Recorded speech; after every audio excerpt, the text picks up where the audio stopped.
y'all, got 3 chicken breasts right here. These are organic. They are so good for you. Next ingredient are these small potatoes. They're so good. I love how the bag just tells you that they are small. So cute. Then we're gonna take a can of beef stock. I'm gonna add this to the entire dish. This is gonna be so good, y'all.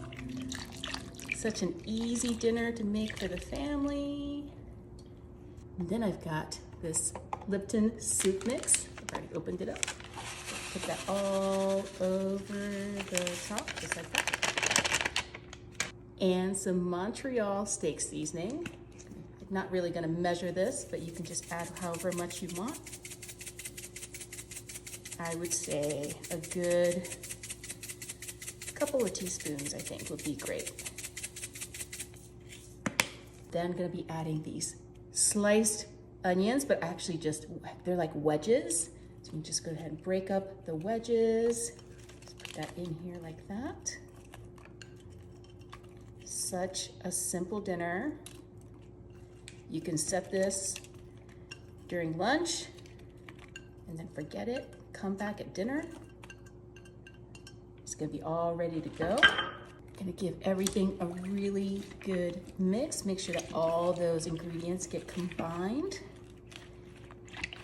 All those onions get mixed in with the chicken and the potatoes.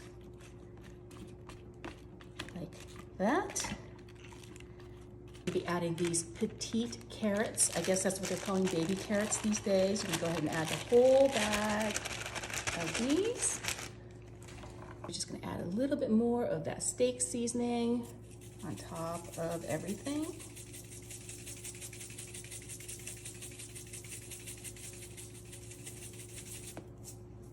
And then the last ingredient is this is half a stick of butter. I'm just gonna wedge that right in the middle like that. That's gonna warm up and make everything nice and buttery. And all we have to do is put the lid on this, set this on high for 3 hours.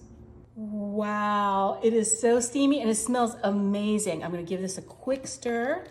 Make sure everything is combined. Get our chicken right out from the bottom. Wow, look at that, it looks so good. Okay, put that on there. Put a couple of potatoes, some onions, and those carrots. This carrot. And that chicken, oh my gosh, that chicken falls apart like crazy.